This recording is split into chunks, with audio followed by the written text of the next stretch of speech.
what you saying? Your mug white frosty? Yeah.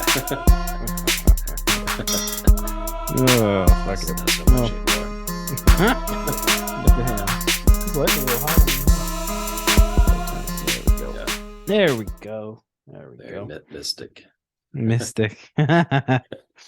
Speaking of mysticism, welcome back. This is Dropping the Needle. It's our music podcast over the Quick Sixer Collective. This is episode 17, I want to say. Yeah. Yeah. No, yeah, 17. Yeah, 17. And yeah, it's your boys, Pat Artis, Adam Knitch. This I think I might have this joint on vinyl. I just realized that. Nice. I don't know. Anyways, if you haven't guessed, this episode is going to be about Gogol Bordello. They're the Gypsy Punks of, these folks. And we're going to be talking about Gypsy Punks Underdog World Strike, their third album on this. But first, yeah, you were talking about your fucking mug was frosty. So let's pop these beers. I'm going to be drinking. I thought this was kind of a fun name, so I decided to keep it for this episode because it's called Shindig from Bearded Iris. It's a fruited sour ale, grapefruit, lime, and kiki. Maybe they meant to say kiwi. But what do you like those fruited sour beers? Like I've never they're really hit or miss for me, man. Hit or miss. Yeah. Really. I've had some really shitty ones. Yeah, that's what I'm saying. I feel like spending the money on it, you know what I mean? Be like, oh man, this is shit. Yeah. No, I never buy a 6-pack of them. Never. Oh, we'll never do that. But I will buy. Yeah, singles though. I'll choose certain breweries for singles, from our trusty beer source, Mount Juliet Beer Company down the street. This is a 5.6, which is kind of low ABV for you, boy. But nice. What you sipping on, bro? I got two options today. What will I do this time? I might do a left or right. Ooh, I love this game. My favorite game. Bro, this joint got some fruits in it. Let's go.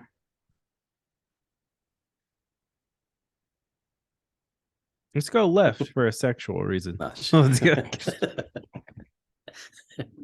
All right, I got that St. Arnold Art Cart IPA. Oh, cool. Actually, you can we did a review episode of this about 2 months ago about that beer. So yeah, St. Arnold Art Car is very good. And my was frosted, but what was the second option? If we don't get the second one was the Founders Centennial IPA. Ooh. It was crazy. I was going to ask you this, this one's a 7.1, and the Centennial IPA is a 7.2. So, here it's at the Centennial IPA, you could buy a 15-pack. Founders has a 15-pack of it, and but you can buy it at the grocery store. You know what I mean? You can just find it readily available. But is that the case for Nashville now, or do you still have to go to a liquor store to buy higher gravity? Oh, no. Yeah, I can go to the Publix on the street, the Kroger or whatever. The Founders drink. I can buy most Bearded Iris stuff in there. But is it after, you know what I mean though? Is it after 7.5 is when you have to buy it at a liquor store? They changed that law.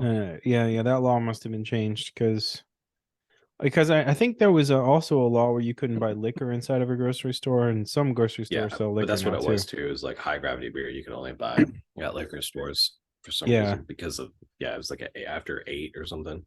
Yeah, that changed. 7.5. That had to have changed because the Bearded Iris that I have in the fridge right now, you can get at the liquor store or the grocery store, and it's an 8.5. So it had to have changed. I don't know how, but or when, but it was crazy is that Centennial IPA, it was also on sale. It always is. Always is. I don't understand why.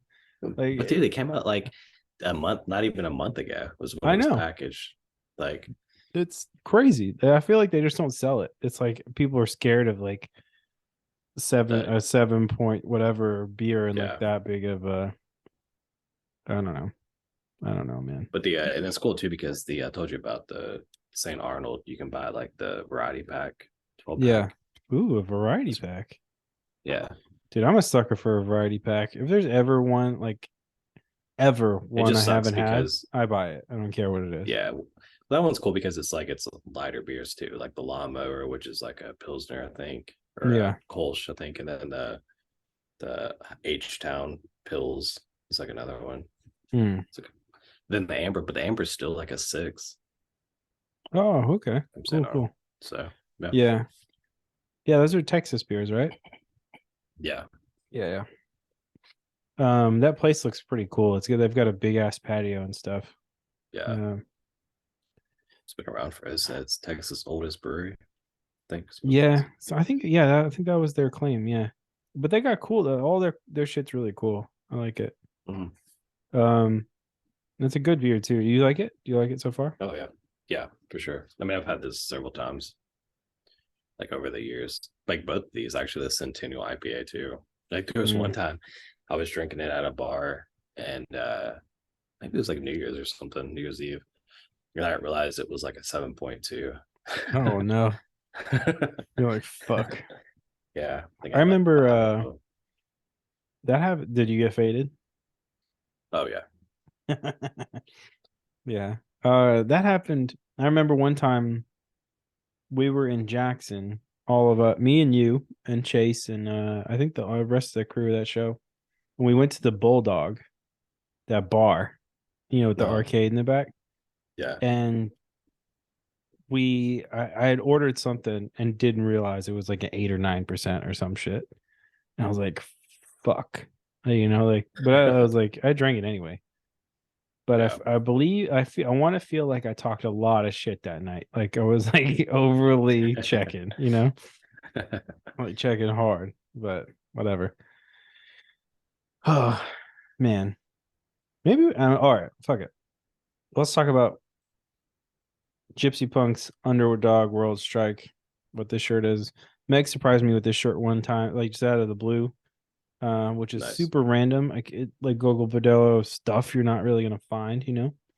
Yeah. Which is pretty cool. This particular album, released in 2005, by Side One Dummy Records in August of 2005. So, and it was recorded from October 2004 to February 2005. Probably masked the rest. Steve Albini and Gogol Bordello are credited as producers. Um, and yeah, apparently there's other songs from the same era and recording sessions that appear on the EP East Infection, which I've listened to, I guess, before now that I see the cover art, but I have So never seen this in person. I don't yeah. think. What's funny is I think can't remember what EP it is. I have to look again, but we own some EP around this time. I think, but it's just like singles or something. Yeah, is it like pink with a star on it? No, it's like an alternate like artwork though. Oh, Like that's I'll have to cool. show you. That's Yeah. cool. Um, so, Because it's like I think it's a promo, it's like a promo thing. Because I think it oh, was when Chelsea was working at Spin Street oh around that shit, time. Chelsea works at Spin Couple Street. years. She did, yeah, at one point. That's amazing. That's super Yeah. cool. Um, But when the yeah, trick, she got it from there. that's fucking awesome. Yeah. Um, oh man, that's super cool. Um, maybe it's the Start Wearing Purple and Sally EP, Yeah, I or think that might be it. it's purple. Yeah. Went Yeah, to go. I mean, I should it's have, got to be it. done my part and grabbed it out before this. No, you're good. You're good.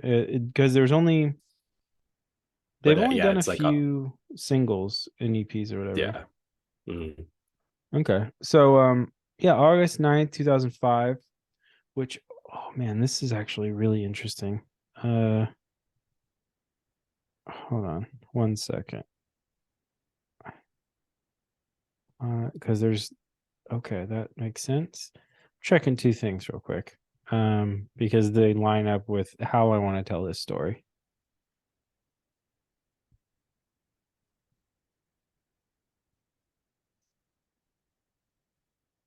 Okay. Yeah, this definitely lines up. Okay. So in 2004, this was recording, we were in high school, and which is this kind of lines up. So that this album, I remember it had to be junior or senior year, probably the beginning of senior year. So 2005. I remember because it was cold out, and I think we were about to go. It was around the time I was 2000, we hanging out with this. graduated 2006, so I know. So, so but it had it, been it like was fall it, 2005. yeah, it was fall 2005 for sure. So we're at this particular time. I'm hanging pretty heavy with you, the Bernardinis, and a few other people, like a few random little groups. Like of course, like my skate crew people, Yeah. you, and whoever you were kicking it with, and at the time, yeah, and then the Bernardinis and like that little crew, whatever. Like pretty much, they were like a party crew, kind of at the time. Yeah. Uh, So one day, I'm at the Bernardinis. You might have been there actually at this particular night. It was some kind of party night, and I think we brought over some booze or something, or some. I don't know. At that time, we were drinking weird shit, like just like, hey, let's buy a couple Whatever you bottles could of find champagne or during high some school. shit, like random. Yeah. And Josh Bernardini is like, hey, dude, come up to my room. I gotta show you this fucking band. I said, all right, cool. Of course, this shit was straight up pulled from like LimeWire, or what I was about to say, Yeah. MySpace, or maybe even Facebook at the time. Um, all of these kind of line up in that this was a weird time period where MySpace was kind of ending, but it was still in the ether. Like it was still like kicking around. Yeah. But and I'd you say it's like its last leg, its last yeah, I was strong leg. definitely on the last legs for sure. But the people that were utilizing MySpace, predominantly, I think, towards the later half of it, were musicians and stuff, like putting their bands out. Yeah, for So a sure. lot of stuff you'd hear on MySpace, you'd go to either like LimeWire or fucking Napster, or all of these like pre iTunes, pre music uh places where you could get legal music. You just fucking rip it from the internet, and it would take forever. And Yeah. so I walk into Bernardini's room, and he's like, dude, just keep an open mind. And I'm like, all right, cool. Is at the time I think we're pretty much in like the hardcore scene of stuff. Like we're going to like shows all the time. Shit is kind of like popping off in that aspect. Yeah. That whole scene was kind of dying too. But Yeah, I was gonna say like that was like the height of it was like junior year, and then senior year, like we're getting into more like branching out, I guess. yeah. A lot of those clubs that we were An going to alternative. closed. A lot of shit. A lot of shit was getting weird. Me and you were definitely listening to a lot of like, probably at this time, My Morning Jacket was in the Yeah. rotation. Probably, there's probably some Death Cab for Cutie in there. When they started getting almost like jam bandy in their second or third album. Yeah. Stuff like that. So melodic type of shit. I'd say. And then so around 2000, close to 2005. I don't know I don't want to like click on one of these bullshit links and see when I'm trying to figure out when the history of when Facebook actually launched to the public, but I feel like it I think it was was 2005. 2004.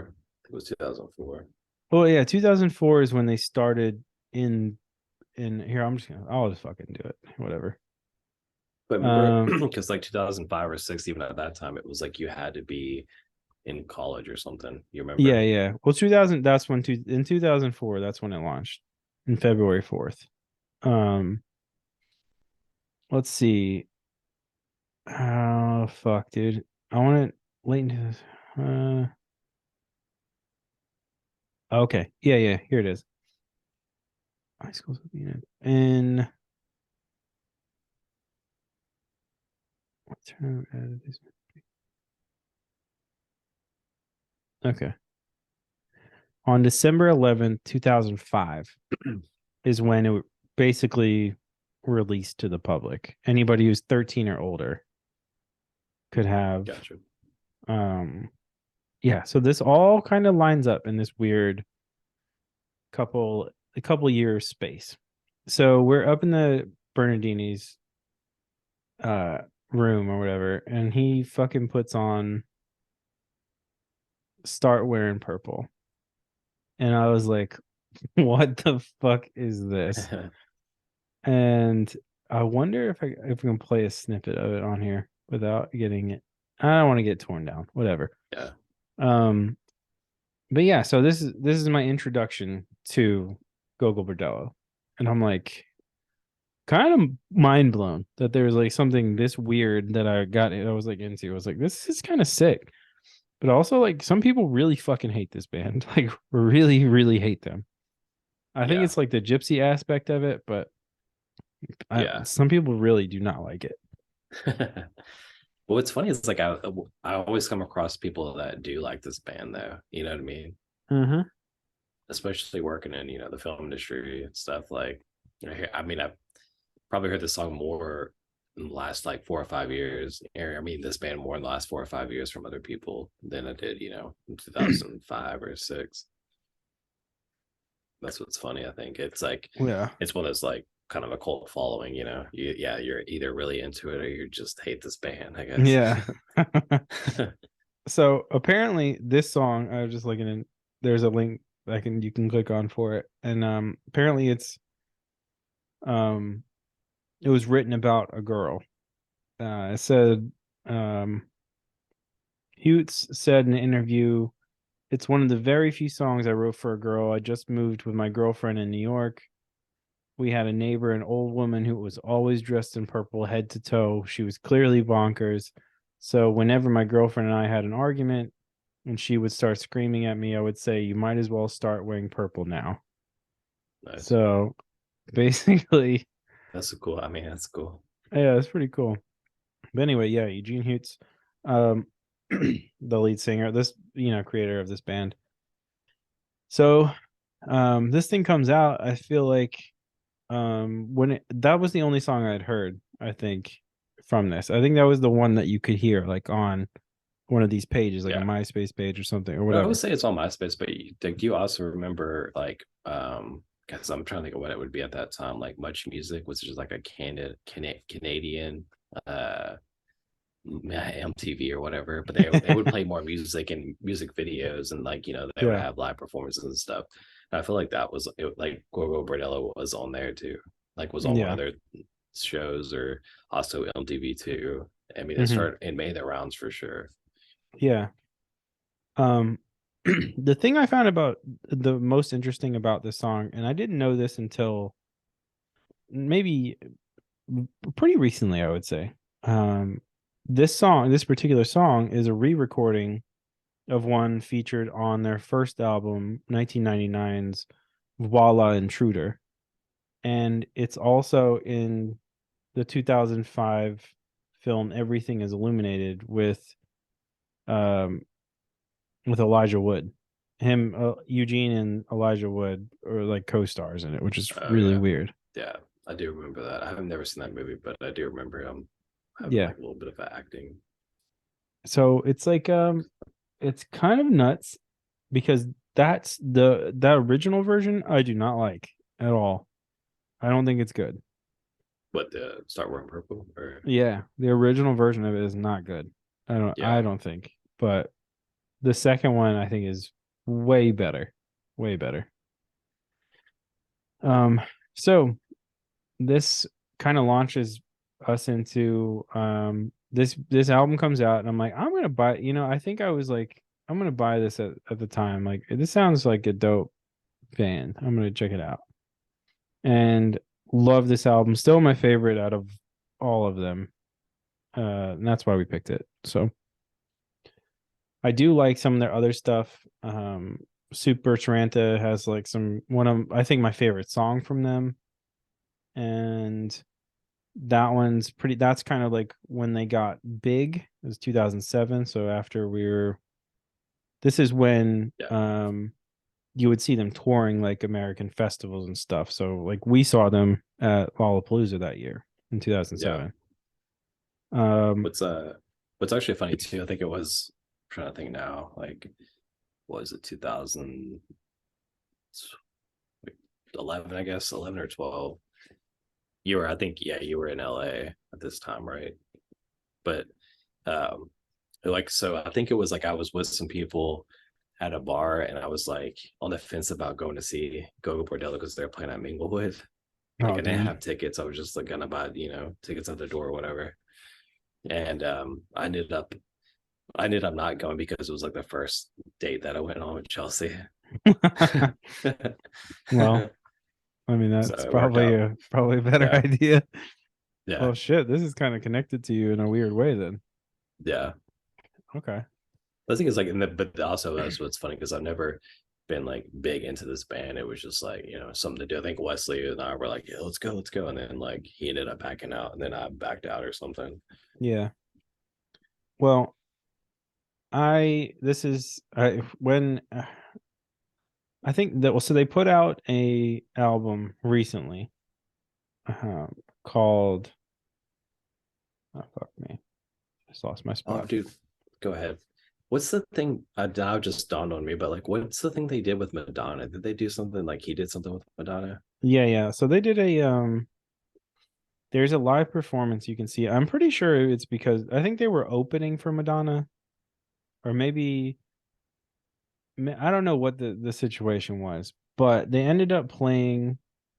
There's a live performance you can watch with Gogol and Madonna, and they're playing a song off of Transcontinental Hustle, which is their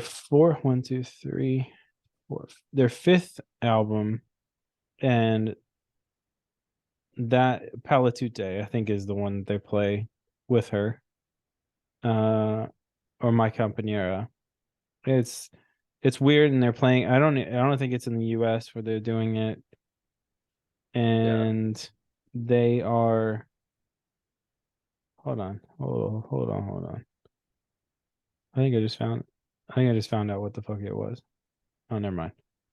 Anyway, yeah, their Madonna is singing the song with them, which is kind of weird. Yeah, I'm like, it's so fucking weird to watch, but because she knows the whole song, I'm like, yeah, I was thinking it was like they were in a movie together or something.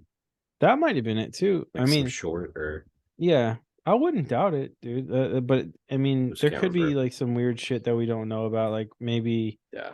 So I remember the video, I think, but I just don't remember. I thought it was like they had like he was like featured in a movie or something. He probably was. I wouldn't doubt it.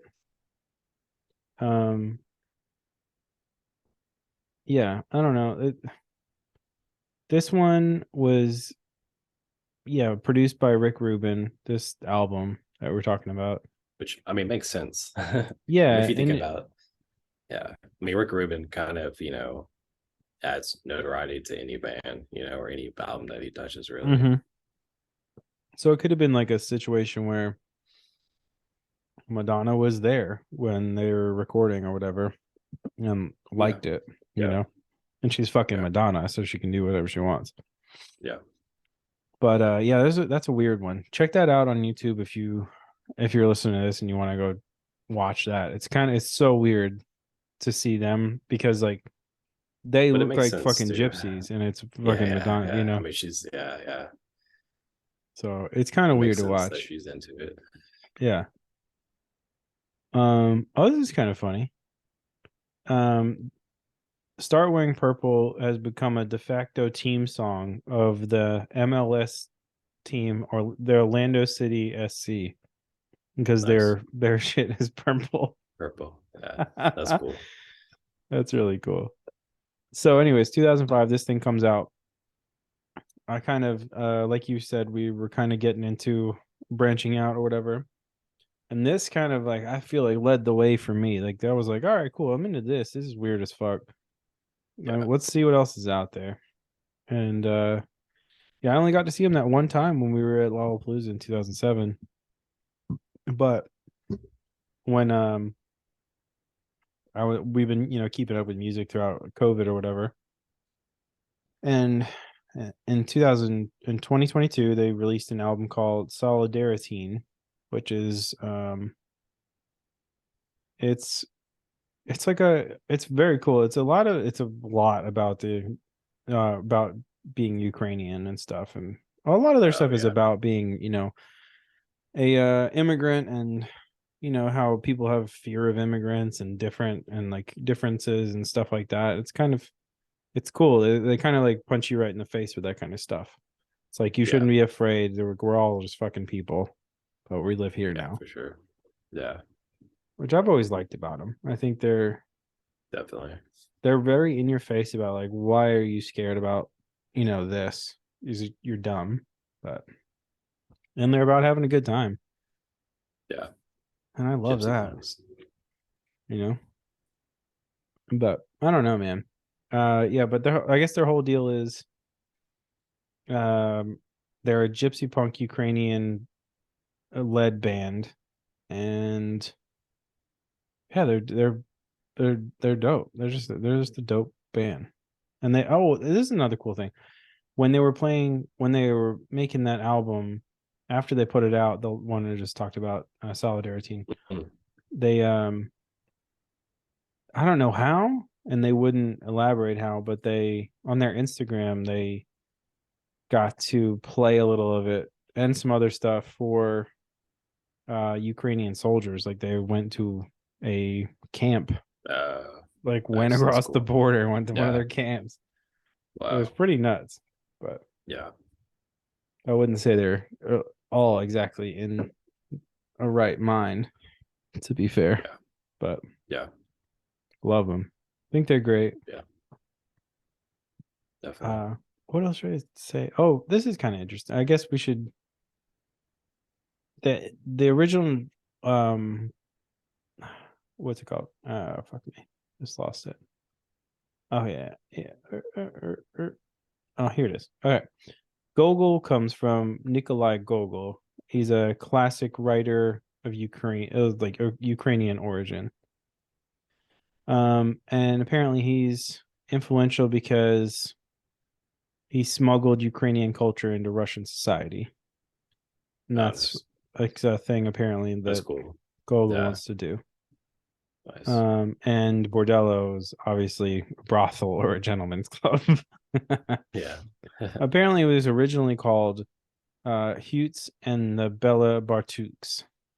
But Eugene said that was a bad name because nobody knows who the hell Bella Bartuk is. Who is a Hungarian composer and pianist and stuff from way the fuck back. But that's cool though. Yeah. But it's cool too because it also speaks on like their name speaks on the fact that that they're trying to transcend borders, Mm-hmm. Yeah. So that's cool. Mm-hmm. Because not only do they, it's like not only do they sneak their music into Russian culture, but culture all around the world, Fuck yeah. Oh, this kind of bums me out. Maybe I did see him twice. So they performed at Bonnaroo in 2011 for the 10-year anniversary, which I was at. Yeah. Apparently playing for an hour and a half set in the middle of the night with Devachka. Devachka is a 4-piece instrumental and vocal ensemble from Denver. They're a Russian band from Denver. Okay. Right. I don't know if I saw that or not. Now I'm kind of bummed. I don't know, dude. I can't think back to this fucking. It was so long ago.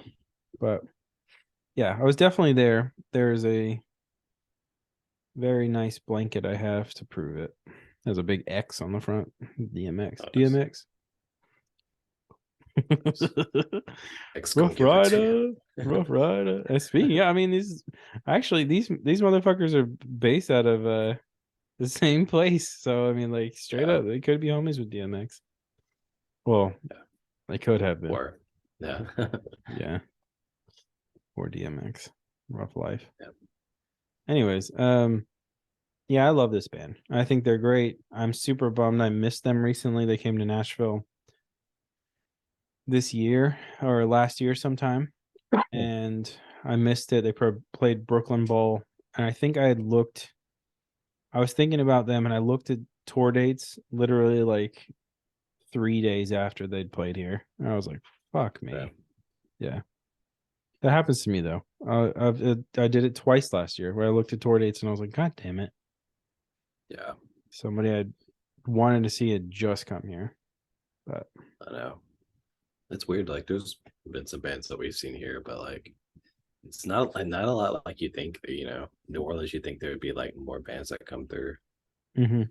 Well, like I mean, a lot of bands like COVID, there were like two or three shows we were gonna go see, and they all like got canceled. One of them was the Strokes, and they just never made that date up. Yeah. Said fuck it. Yeah, that makes sense. There's a lot of I don't know. There you if you end up making any moves, there's shit that plays here all the time. So Oh, and Atlanta. I mean, Atlanta too. Like, yeah, there's no shortage a lot of of shit going music. on. Yeah, yeah. But I don't know, man. I don't. You got anything out there? Anything particular, like your favorite songs or anything off of this? Um, I mean, just the two. I think Sally and Start Wearing Purple. I mean, that's what I was Hmm. gonna say. Like, I mean, I've been a fan of theirs, but not like to the extent where I'm like sit down and like listen, Yeah, beginning to end of an album. yeah, yeah. No, I feel you. Um, I think there's a couple that are really, really good. I think Mishto is really good, but it kind of Mm, feels like it's like a Russian wedding song. It's like really high energy. yeah, yeah, Um, there's a what other one is the one I'm thinking of? I love Star Wearing Purple, obviously. yeah. Uh, I like Indestructible a lot. Mm, I don't. I was just listening. I re-listened to this yesterday. Like, there's I think a version with 17 songs on it, maybe 16 or something. But like a newer one, remastered joint, and yeah, dude. I don't know. So fucking good. yeah, Also, like a cool, like it's basic, but I like this about it. It's like basic cover art, but it's good cover art. It's like yeah. almost like a good logo. That's what I was gonna say. It's yeah, their logo is like something like it's a organization, or you know what I mean. Mm-hmm. It's a logo for world domination, I guess. It's Yeah. Yeah. It's just I don't know. It's kind of cool. especially the yellow and black. Yeah. Yeah, yeah, yeah. It's dope. But if you like this, I would say um actually this is kind of interesting. So they did this. Nah, fuck it. That's dumb. No, it doesn't matter. Uh, um, yeah, go ahead and check this out if you're into it. If you're into any kind of like punk or like gypsy music, or that even interests you, go and check it out. Um, they're on tour, I think, still. So go ahead and check their tour dates, which is pretty dope. If this band is on tour, like super high energy, like get ready to sweat because it's gonna be fucking hot wherever they are. And I would say if you like this, if you end up liking this album, go ahead and check out.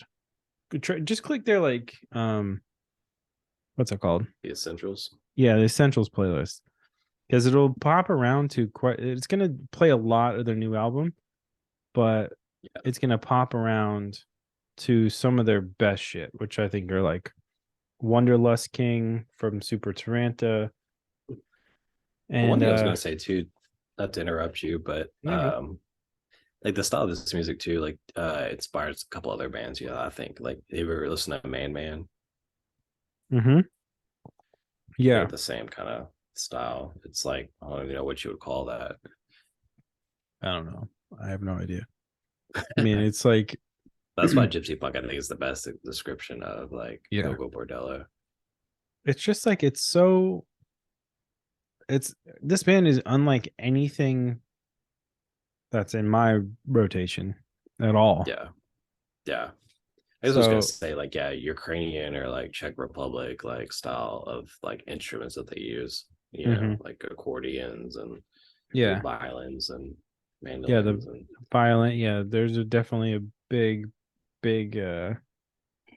part of this.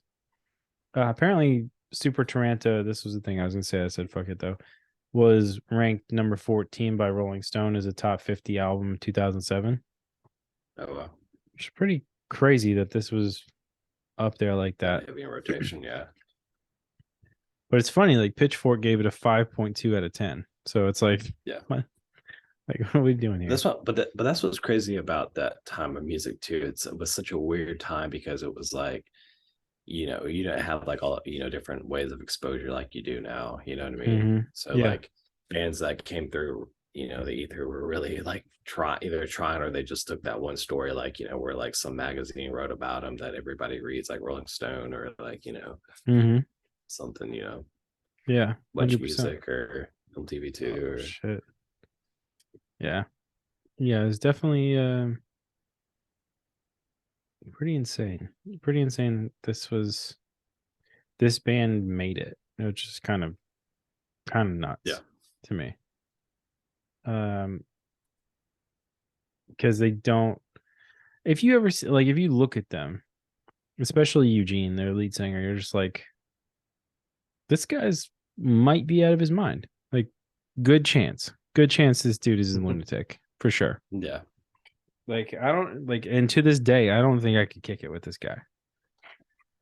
I would try for sure, but I don't know, man. He seems like, um, it's just like there's a lot going on there, you know. Yeah. Oh, this is kind of cool. Recently, they collaborated with Les Claypool and Primus on the song "Man with the Iron Balls," talking about President Zelensky in of Ukraine. Yes. Yeah. That's pretty good. Um, yeah, man. But this is like it's just like a weird band that you're never gonna. That I don't think there's anything like. There's nothing like it. Yeah. And oh, another thing that probably skyrocketed them, kept them in the sphere at the time. Immigraniata was remixed by Bass Nectar in 2010. Oh yeah. We're talking about Bass Nectar before we knew he's a pedo, and yeah. So this is like I didn't even know probably that at that about dude's Bass height. Nectar. Do what? I didn't even know that about Bass Nectar, but Yeah, that's why you don't hear about him I've never, anymore. yeah. I mean, I was never like into it anyways. Like that or Yeah. Sound Tribe Sector 9, like Oh all that god. shit is lame, dude. Yeah, yeah, Like to all you people that are into it, good for you, but damn. yeah. So yeah, that's why you don't hear about Bass Nectar anymore. Apparently, Yeah. do get me too pretty hard. But this is 2010, so this is probably the height of all of that. Like, what was that shit called? That type of electronic music. Like dubstep Yeah, dubstep was the shit. Yeah, dubstep. yeah, yeah, yeah, yeah. Yeah. The beginning of like dubstep. Yeah. So this is probably that time. And I remember that being a thing, like that particular song being like, oh shit, like that's a Yeah. Gogol song. There's been Oh, remixes. Was it what was the remix? Sorry, what song was it? That was remixed because Immigraniata okay, from this because album. Star Wearing Purple was too though. I feel like I think yeah, it's from this album, right? No, it's not from this song. It's from or it's yeah, no, I thought it was. Maybe it's not. Maybe it's from Transcontinental. Yeah, it's from Transcontinental. Huh.